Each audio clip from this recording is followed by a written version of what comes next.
In 2011, my son Jesse and I lured some gang members that they hadn't even jumped bail yet. It was November 22nd. These boys' court, Chico's court was going to come up on December 3rd.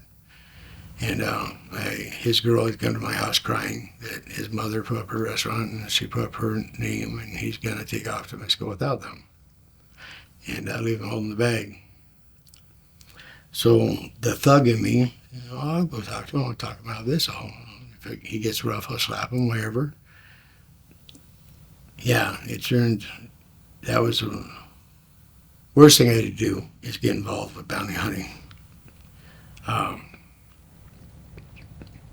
Anyways, found some people that knew him, confirmed that, yeah, that is Winnie's boyfriend. Yeah, he is planning on jumping bail.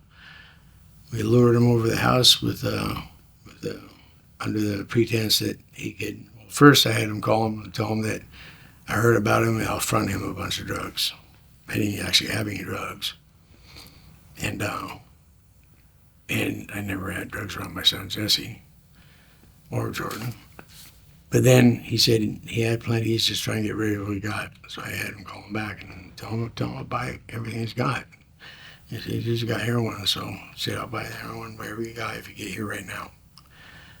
So they came over, and what was, looking back at it now, what was sickening is I never let people do hard drugs around my son. I never let them see him. He smoked pot, and I would never smoke pot with him. I would not do drugs with my son, ever. That was, and he thought that was weird. I smoke pot with other people, but not with him. No, you're my son. And definitely not hard drugs. But here I am. I have my son sitting in a known dope house with a couple of strung out heroin users, foils and spoons and stuff sitting around. And in my mind, I thought, oh, we're doing something legal. This is okay. No, there's no way that that's okay to have your son in a house like that, even knowing anything like that. Those men came in, and they came in the door, 3 men, and the last one recognized me. Well, you named me by my brother. Said, Josh, what's up? What are you doing here? I said, no, Josh, it's Jeremiah. How do I know you? His eyes got big, and he took off. Bumped into the other guys. They said something in Spanish, and they all took off. And I heard footsteps run down the stairs, and I told my partner to look out the window. I said, that car they're driving. Thought we'd lost them. When they're coming over, the kid told me, they're hot-headed and they've got guns. And, well, yeah, that's obvious because they did drive-by shooting. So I told my son to go down and get the 2 bulletproof vests and put one on my partner and one on him, just in case things went bad. But man, things were already so far wrong. Just 1,000 times, 1,000 points I could have turned away, and this wouldn't have happened. Anyways, as my partner's looking out the window, see what kind of car they drive, I hear 2 guns slide in the hallway. I see the guns, wait here. Went in the hallway, wrestled with one of the guys, 4 shots. One of them hit me in the face. It shook me and took my vision for a minute. My son, because he's a hero, and he thought that if his dad's bulletproof, that I'd protect him through anything. He tackled the guy, shot his dad, rolled down the stairs, more gunshots went off downstairs, and my son was shot twice through both a vest. I couldn't give CPR because all the air went out the hole in my face. And he died there in my arms. I bled out, and I was kept in the hospital in a coma for I don't know how many days. And they told my mom I wouldn't make it, and but I did. And they thought there was going to be brain damage because the bullet was a hollow point fractured. But there's a little damage. I'm not all there all the time, but then I was talking to a detective, wanting to find these guys, wanting to get to them.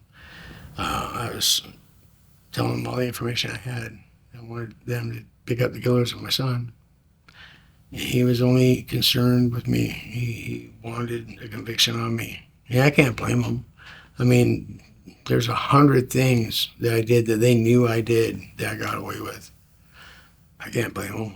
I mean, what he was doing, maybe what he was doing wasn't within the law, but I have to say it was right. I deserved prison.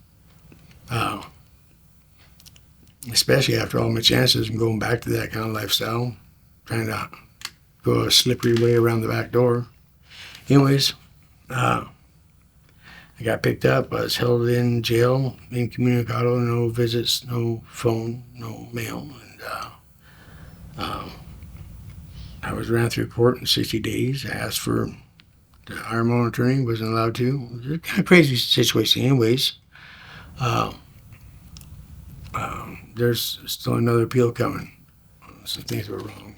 But my co-defendant perjured himself at trial, and I got 20 years straight time for attempted possession of narcotics, attempted robbery, and felon possession of a firearm. It was years later that my co-defendant came back, confessed to perjury, and other things unfolded. And anyways, right after I was convicted, I was trying to talk to the guy in the cell next to me because the other guys on that floor had phone privileges. But they didn't want me to have the phone because they didn't want me to talk to witnesses, which I can understand. Witnesses didn't show up to my other courts for reasons.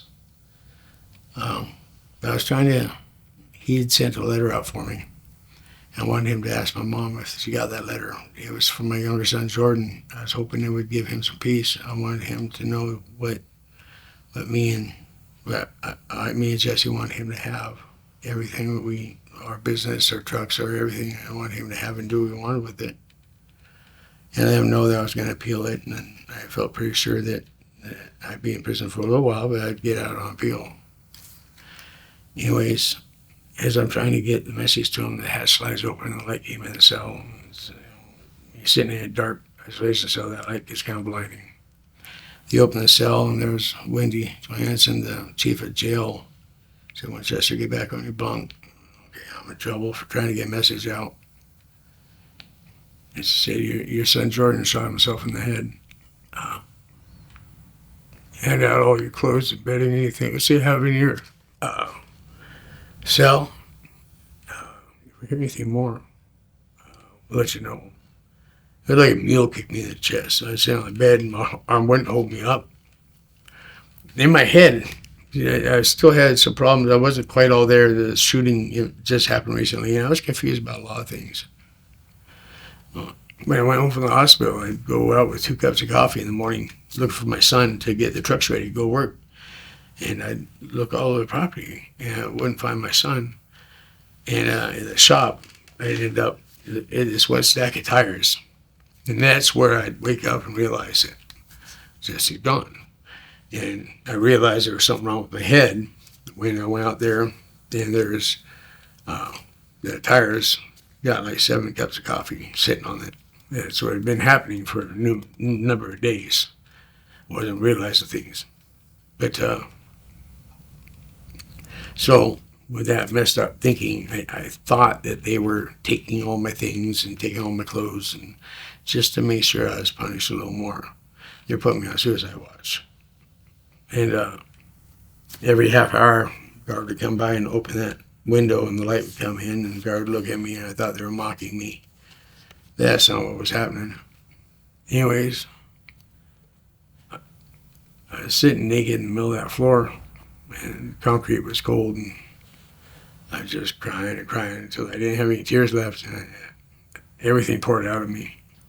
Both my sons are killed because of my choices and actions. Both my sons are killed because of my addictions. I just cried out to God. I said, "God, I've ruined everything. I've destroyed everything I touched. There's nothing good left in me." I said, "If you're going to find some use for me, I'm yours." But my life's over.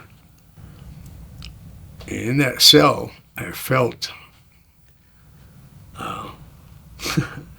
I felt a surrounding warmth and comfort on me, like a real physical hug.